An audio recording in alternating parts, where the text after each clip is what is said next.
special 2-hour 2020 Saturday, justice delayed in a notorious Washington scandal. But first, I just want to hug my kids. a wife and mother released from life in prison after 7 years.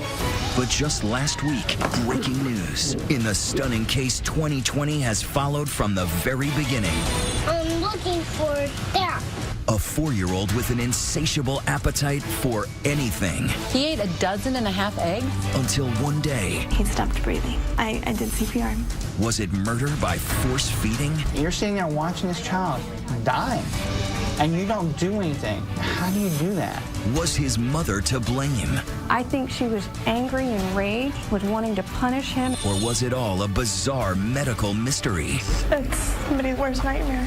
Somebody thinks it's your fault. Tonight, the twists in the case and the prosecutor in the hot seat herself. I cannot remember. I do not remember. I don't recall. I don't know. I don't remember. I don't understand how anybody could do the things that she's done and sleep well at night. How a mother of 5 is now home for good. How do you catch up on 7 years? I don't know. I don't know if you can. Here now, David Muir and Elizabeth Vargas. Good evening. Thanks so much for joining us tonight. We have 2 riveting crime stories with wildly different endings.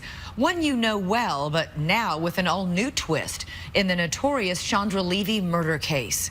First, however, a wife and mother who is now home free after spending years in prison and facing even more for a murder she says she did not commit. But tonight, a major breakthrough for Hannah Overton, who had missed so many of the major events in her family: children's birthdays, holidays, bedtime stories.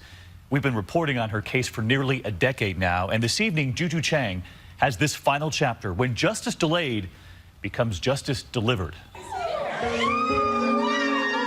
This is the moment Hannah Overton has been hoping and praying for 7 long years. Hannah Overton is free for the first time in 7 years. We've been reporting this story from the start, ever since Hannah was convicted and sent away for life in prison for the death of the 4-year-old foster child she was trying to adopt. But her time behind bars came to an end in 2014, and 2020's cameras were the only ones there with Hannah in her first moments of freedom. But to understand the intensity of this moment, you have to go back to the summer of 2006 when this story began with a little boy named Andrew. What are you looking for, Andrew? I'm looking for that.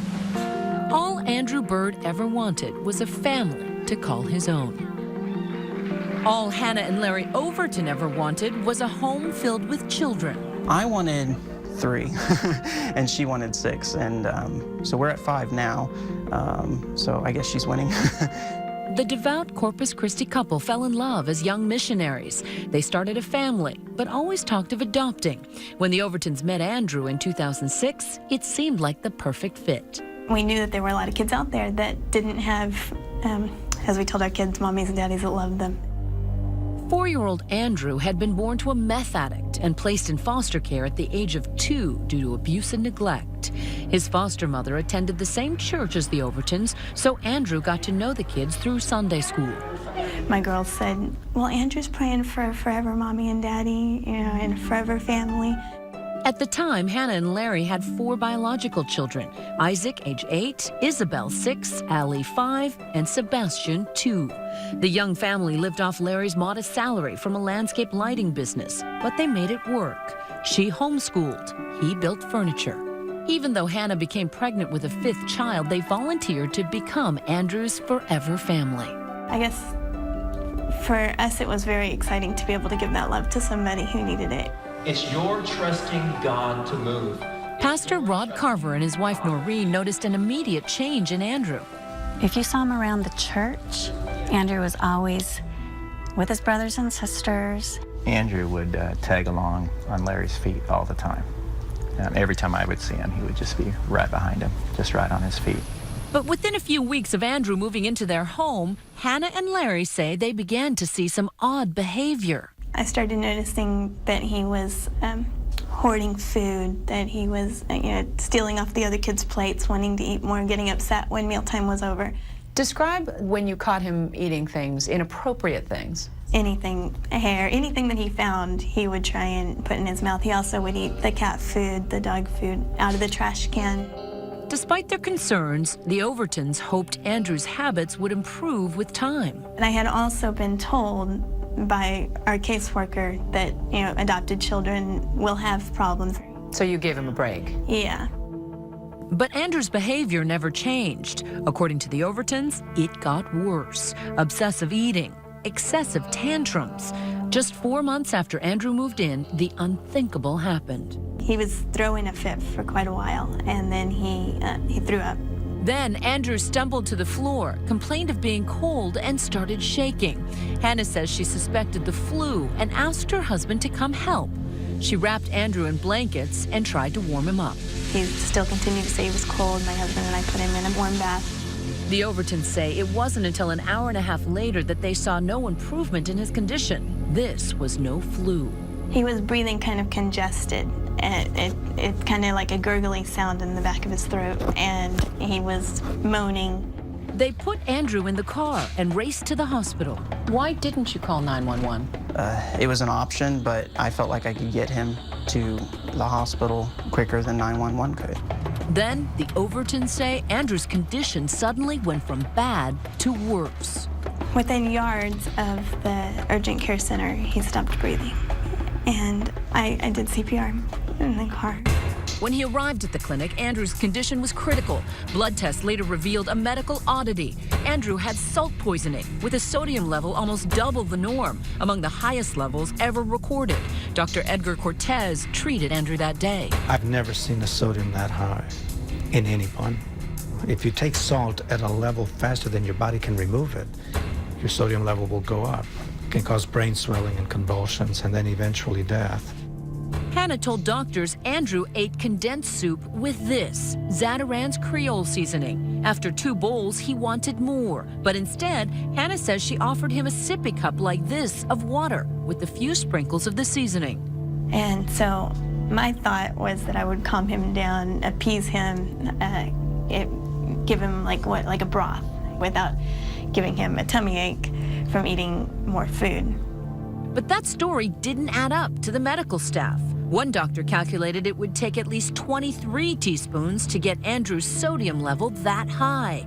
And there was something else suspicious, unexplained bruises and scratches on Andrew's body. The medical staff had obviously been alerted, saw something, said, hey, we need the police here. Corpus Christi Police Detective Michael Hess got the call that day. As their son lay in a coma, Hannah and Larry were taken here to police headquarters for questioning.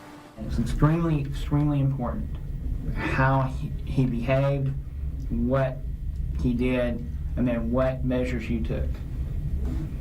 I think I already did. Well, okay, because there must be some things missing. All she said was chilly, and he just took 2 steps and said he was cold and fell. Well, that doesn't make sense. Did you think that maybe we need to call the emergency medical people? That's what we were trying to decide, and then we just decided it'd be quicker just to run up to the emergency thing on the corner. Why didn't it occur to you to call 911? I mean, that just seems like the automatic thing. I don't know. You're sitting there watching this child dying, and you don't do anything.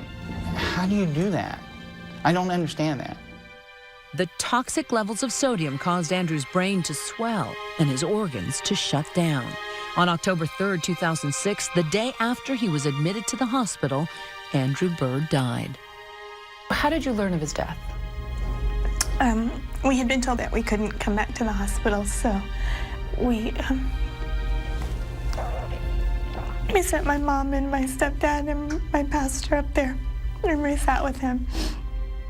There was a reason Hannah and Larry were banned from Andrew's bedside. To investigators, the Overtons weren't grieving parents, they were prime suspects. At the Overtons' home, odd conditions. Andrew's mattress outside, his favorite Spider-Man bed sheets burnt on the grill, a camera pointed at a bare plywood bed. Every night my mom watches it until we see him fall asleep, and then to make sure he doesn't do bad things. I said, wait a minute. Maybe there's something going on here. What would investigators think was going on in the Overton home that day? Stay with us. Of Home Free. Hannah Overton says she loved 4-year-old Andrew Byrd, but prosecutors believe she fatally poisoned the young boy with the Cajun spice and water last October. News of Andrew's bizarre death by salt poisoning hit the Texas Gulf Coast like a hurricane. Overnight, Hannah and Larry Overton's quiet life was shattered. It's somebody's worst nightmare after your child dies, to be told that somebody thinks it's your fault. We were just waiting for someone to look at it and say this is just an accident. And instead we were arrested. To investigators, Andrew Byrd's death was no accident. The authorities quickly began weaving a sinister tale of murder. A pregnant mother of 4 who became overwhelmed with the arrival of a foster child. Former Nueces County prosecutor Sandra Eastwood. Andrew had an enraged mother who didn't, I don't think, love him the way that she loved her own biological children. The prosecution's theory was that Hannah turned abusive, ultimately forcing him to consume a toxic dose of this Creole seasoning. Detectives even used the Overtons' own children to build a case against them. Investigators believe these interviews with an 8-year-old Isaac, obtained exclusively by 2020, seem to prove there were unusual forms of punishment. You get pepper? Yeah, pepper. What does that mean? It's like spicy and it hurts your mouth. We have a security camera, but that's facing his bed. Like every night my mom watches it until we see him fall asleep. Why? And then to make sure he doesn't do bad things. It's a little odd. You adopt a child and you watch the child through a security camera because he's always in the bed. All these things started like adding up like pieces in a puzzle. The odd circumstances found at the Overton home were detailed in these arrest warrants, describing a virtual torture chamber. This case boils down to a woman who tortured a child, making him sleep on rough plywood, burning sheets, becoming so enraged she forced him to have 23 teaspoons of hot pepper, and then watching him die in agony for 2.5 hours. A grand jury charged both Hannah and Larry Overton with killing Andrew Byrd, capital murder, an automatic life sentence in Texas because Andrew was under the age of 6. But the Overton's church community, led by Pastor Rod Carver and his wife Noreen, saw the accusations as ludicrous. The church even raised $700,000 for their defense. It's so bizarre because she's really the last person you would think would be charged with this type of crime. While Hannah and Larry awaited separate trials, Hannah gave birth to a baby girl, Emma. But child welfare placed all 5 children with loved ones, allowing the couple only supervised visits. From day 1 of Hannah's trial, prosecutors attacked Hannah's seemingly calm, motherly demeanor and made her out to be an abusive monster. A comment someone made was that it appeared that this child had been in a fight with a porcupine. I remember some kind of injury that was there. I remember there was either bruising on the elbows or the knees. And there was more damning testimony, this time from Andrew's foster mother before he lived with the Overtons, Sharon Hamill. Andrew was not a difficult child to take care of. At least he was not when he was with me. I used to keep fruit and things on the table, and I never had Andrew take anything off of the table and hide it or eat it. But Hannah told the jury the exact opposite. We did have problems with him. He had real obsession with eating. When mealtime was over, it almost always ended in tears. Hannah and Larry say they first tried giving Andrew as much as he wanted to eat, and his appetite was often startling. I think I made him 1.5 dozen eggs and a bunch of bacon, and he would eat. He ate to the point where he threw up. He ate 1.5 dozen eggs? After he had thrown up. And then he said, see, you're too full, you're throwing up, that's why you don't have room in your tummy, that's why it's coming back out. But the defense introduced a medical mystery, suggesting Andrew might have pica, a strange eating disorder marked by obsessive appetites, sometimes for things that aren't even edible. According to the Overtons, in one sitting, Andrew would eat 5 bananas or an entire jar of pickles. And people outside the home also witnessed Andrew's bizarre eating. Christina Velasquez, his Sunday school teacher at the time, says she had to move the trash can away from Andrew. And when it came time for craft, he would try to eat the glue. He would try to get things out of the trash and put in his mouth. And she told the jury the marks on his body may have been self-inflicted. He was always picking at his scabs. If he had a little bug bite, he would scratch it so much that it would start to bleed. And what about the odd circumstances in the Overtons' house? That camera pointed at his bed, for instance. Hannah says it was just her way of coping after a family car crash, which put the pregnant mother of 5 on bed rest. Hannah says the child video monitor helped her make sure Andrew was safe while she was recovering from her injuries. His eating problems escalated. Just everything just got 10 times worse. And Andrew's behavior the day before he died, say the Overtons, became even more disturbing. It started as another tantrum. When he was put into his room, he got really upset, and he pooped on himself, and he got the poop and he was smearing it. He smeared it all over the wall and all over the sheets and it got all over the mattress. It was all over the place. Which is why Hannah and Larry say the mattress was outside and the Spider-Man sheets were burned. It wasn't an act of cruelty, as the prosecution suggested. It was just a clumsy attempt to clean up feces that Andrew had smeared everywhere. My husband had put the sheets in a bag and put them in the trash because they were so soiled, and I know that Andrew kept coming in and trying to get the sheets out of the trash can. I knew there was another set to replace them with, and so my solution, in my frustration, was just to burn them. Hannah says Andrew slept on their bedroom floor that night in a sleeping bag. The next day, the day Andrew died, Hannah says she gave the water with Zatarans not to punish him, but to soothe his appetite.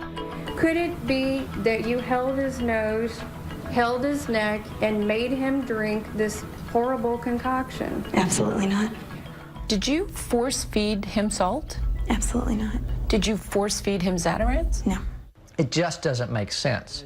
Hannah's trial attorney, Chris Pinedo.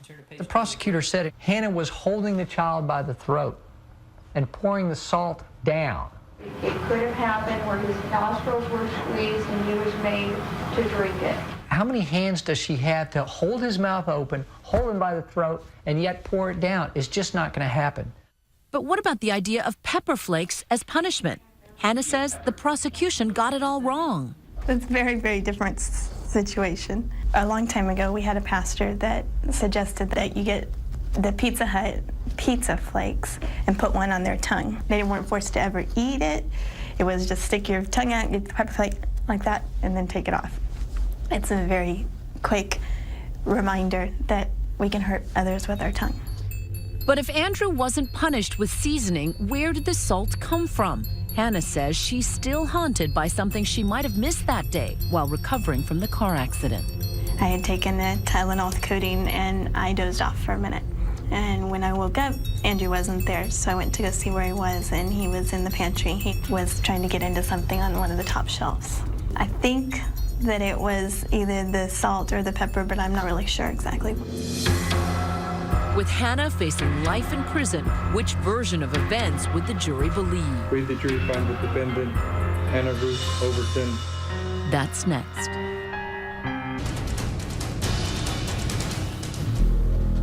It took 2 days for jurors to decide if Hannah Overton was guilty of murder in the salt poisoning death of Andrew Bird, the 4-year-old little boy she was trying to adopt. Finally, a verdict. We, the jury, find the defendant, Hannah Ruth Overton, guilty of the offense of capital murder as alleged in the indictment. I just kind of broke down, and I just stared out a window for, I don't know, probably about an hour. And then the fear of, how do I tell my children? What did you tell your children? I set them down, and I told them, you know, some people believe that Mom hurt Andrew, and so they've said she has to go to jail.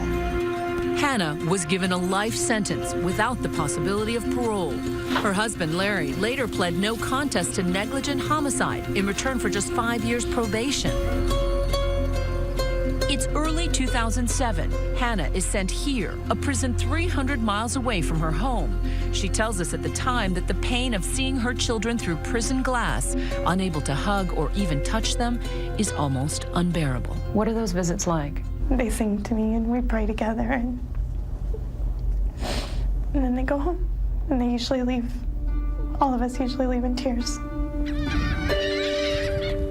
In the aftermath of Hannah's trial, her church supporters were left stunned. How was she convicted? Did the jury fully understand what the judge was asking them to decide? To find Hannah guilty, jurors had to believe either of two scenarios: that Hannah force-fed Andrew Byrd salt, knowing it would kill him, or that she neglected to get medical help fast enough, knowing that he was dying. Do you feel like, given what Andrew was doing, that you had reason to call 911 and rush to the hospital? If we had known what was going on inside his body, yes, but we didn't. From what was going on, from what we saw, it didn't look like he was as sick as he was. All 12 jurors agreed that Hannah didn't get the help Andrew needed. We sat down with two of them. I don't believe it was her intention to kill him, but I just feel that if Andrew would have gotten help sooner, he would probably be alive today. But I mean, we're never going to know that. I mean, and then she eventually killed him because she didn't seek medical help. But both jurors may have missed a key issue. Did Hannah know Andrew was dying, or that it would kill him if she didn't get help? Do you think that she intentionally withheld medical attention in order to kill that child? That's something that we'll never know. I mean, we'll just never know that, because we heard a number of times you saying, we'll never know. And so it raises the question of reasonable doubt. Is there any reasonable doubt in this case? I don't think there is. Do you think she deserves to spend the rest of her life in jail? No.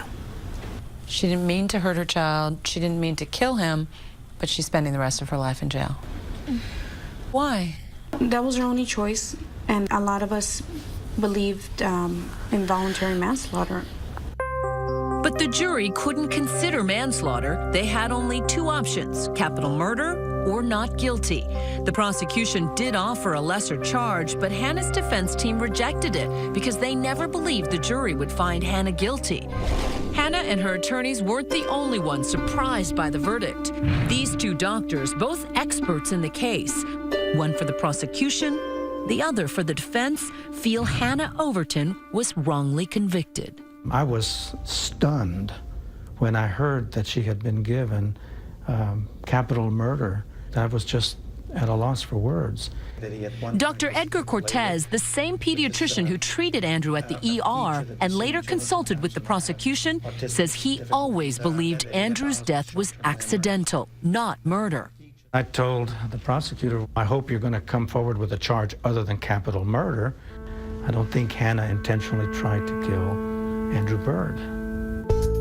Cortez says he also disagrees with the prosecution's portrayal of Andrew as a perfectly healthy child. He says he saw developmental problems even before Andrew went to live with the Overtons. The only physician that treated Andy while he was alive and who was aware of problems that he had was me.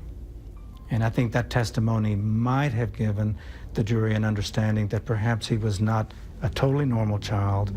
But the jury never got to hear those opinions. Just to be clear, you're not being paid by the Overton defense team. Absolutely not. I wouldn't take a penny from them. I want the right thing to be done. I believe that when you give a jury the truth, it should be the whole truth and nothing but the truth. I cannot control what his perceptions are.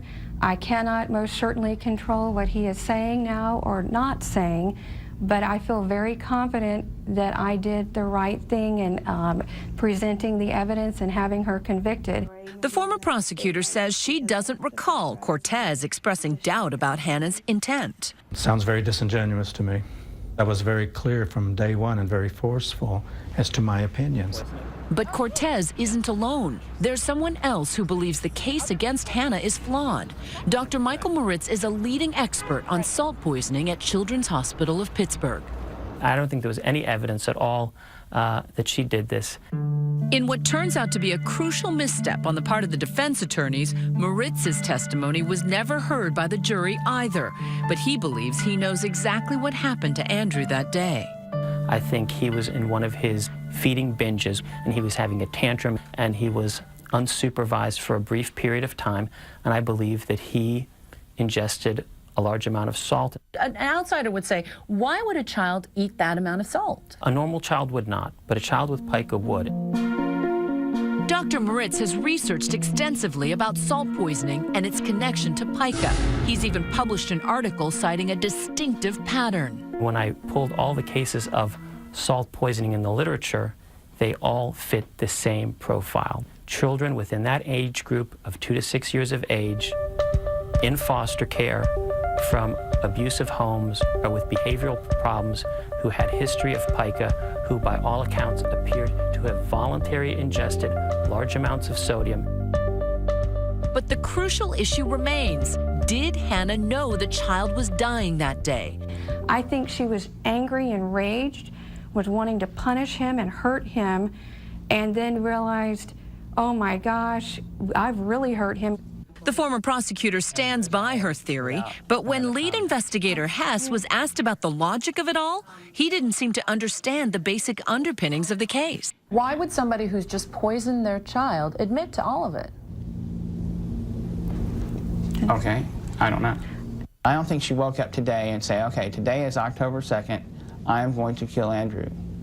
I think that she was trying to change his behavior. Capital murder, by my understanding, is not intent to change his behavior, it's intent to kill. You're changing his behavior. If you're, and she's going to be able to tell you the law part. So you're absolutely convinced that she withheld medical treatment in an effort to kill him? Yes, I sleep well at night because I know that the right thing happened here. But in 2012, Hannah's new defense team turns the tables on the prosecutor. I don't understand how anybody could do the things that she's done and sleep well at night. What is it about the prosecutor's private life that sparks fireworks in the courtroom? Your Honor, may we approach? I am furious. Just a minute. Stay with them. Hi, Hannah. Hey. Nice to meet you. In the 9 years 2020 has covered Hannah's case, the mother of 5 has remained steadfast in her faith and confident her conviction would be overturned. Never during our visits with Hannah has there been anger or resentment, not even towards the woman who helped put her behind bars, Sandra Eastwood. I don't know what her intentions were, what her motive was behind it, but I've chosen to forgive her because I can't hold on to that bitterness. Good morning. Have a seat, please. Hannah's appeal for freedom, led by defense attorney Cynthia Orr, hit several roadblocks before finally winning a new hearing in 2012. At the center of the appeal, those 2 doctors who spoke to 2020 and believe that Hannah is innocent. Dr. Edgar Cortez, finally on that witness stand, insisting he told his concerns about Andrew's health to the prosecutor. I felt like the prosecution had its own theory about what happened. And did you fit that theory? I'm the one that felt that he had other kinds of neurological problems. Cortez says his suspicions are backed by this report, an evaluation of Andrew Bird by child development specialists back in 2005, before he went to live with Hannah. Do these developmental delays make him mentally younger? Yes. Make him in danger of accidentally harming himself by eating bad things? Yes. Also finally getting a chance to testify, Dr. Michael Moritz, that salt poisoning expert, telling the court exactly what he told 2020 6 years ago. The most likely scenario was that Andrew ingested the salt all on his own. And what about the prosecution's argument that Andrew died because they didn't call 911? Moritz says even if they had, there was little anyone could do to save Andrew. Do you have an opinion whether or not there was any delay by Hannah or her husband that caused any harm to Andrew? My opinion is no. Do you think Hannah Overton knew her child was dying? No, I don't believe she did. I think most people would never suspect salt poisoning since it's something that very few pediatricians or emergency room in the country have ever encountered. In fact, it took more than an hour once Andrew Bird arrived at the hospital for doctors to determine he had salt poisoning.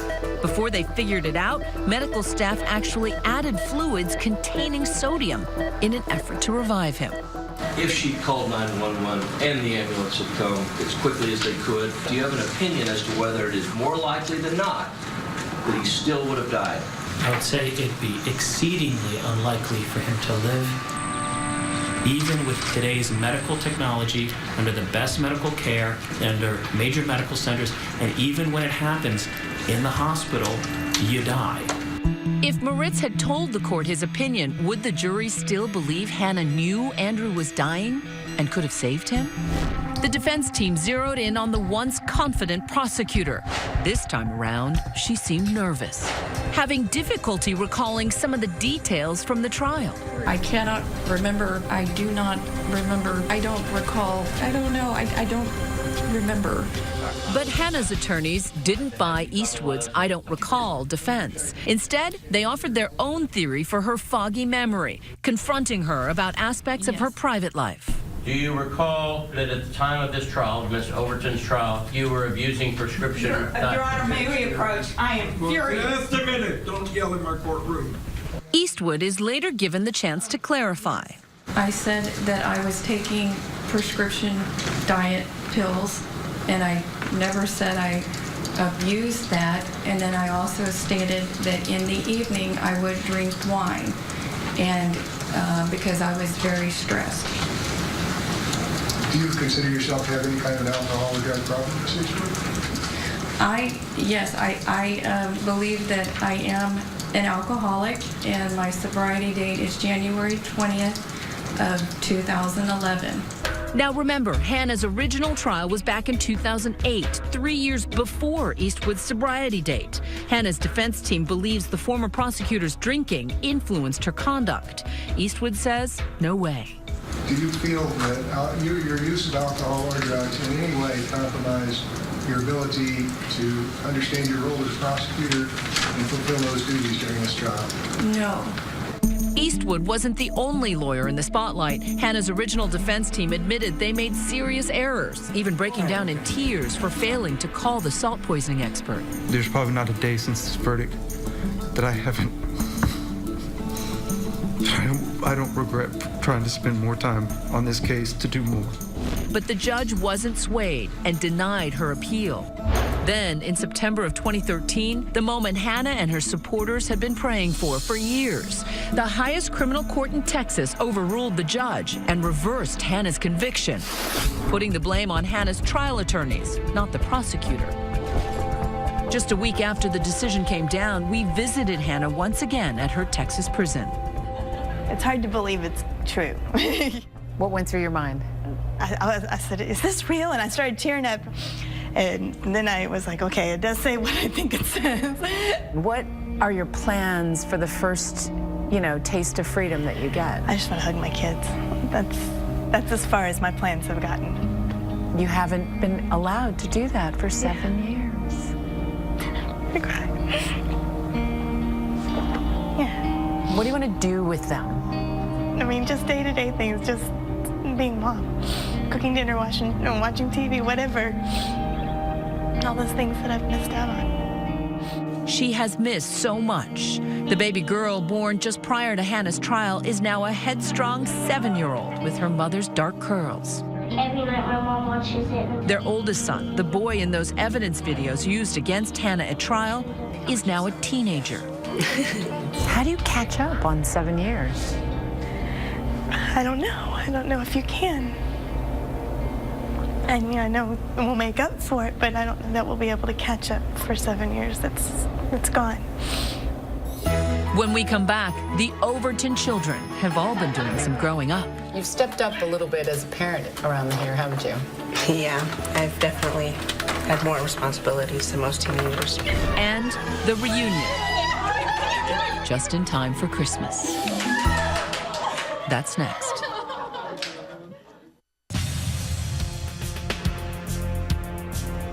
Seven years behind bars in Texas have been tough for Hannah Overton, but the last few months have been the most agonizing. Even after her murder conviction and the death of her foster son was overturned, she lingered behind bars. A team of attorneys working around the clock to win her release on bond. So things are kind of getting intense. Hannah was transferred from prison to here, the county jail in Corpus Christi. The 300 miles that once separated her from her family was reduced to just 7. the Overton home now filled with nervous excitement. Come back this way. Backpedal this way. So guys, how have you been preparing for Mom to come home? Cleaning. You've been cleaning? Our cameras have watched the Overton children grow up, from toddlers It's the whole gang. to teenagers. Hannah's girls, Alicia and Isabel, are now 12 and 13. Little Emma is 7.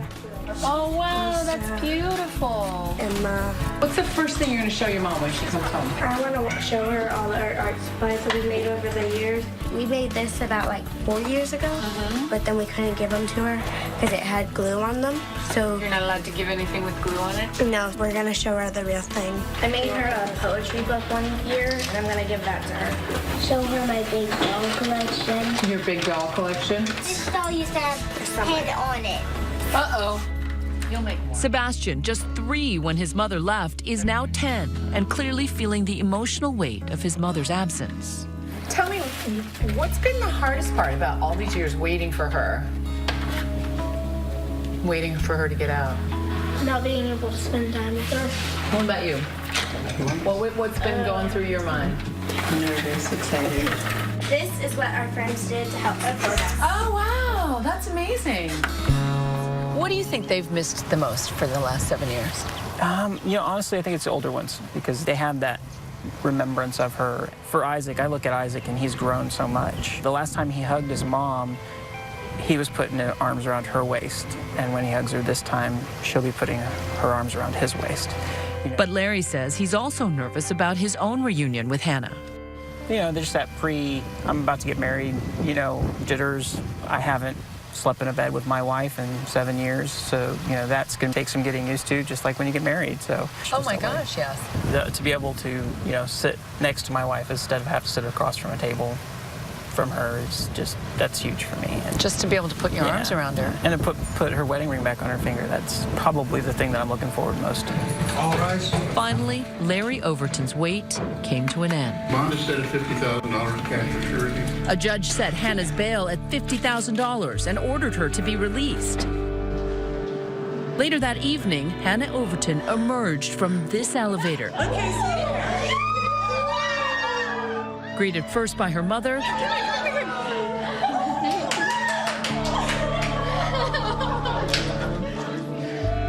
then into the arms of her 2 eldest children, Isabel and Isaac.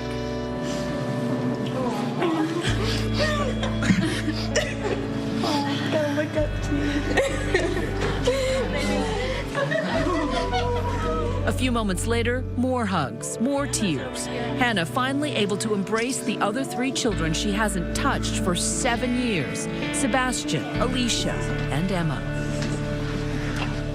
And yet, the reunion is bittersweet. Hannah was able to put her arms around 5 children, including her little niece, but she still feels she is the mother of 6. Do you regret trying to adopt Andrew?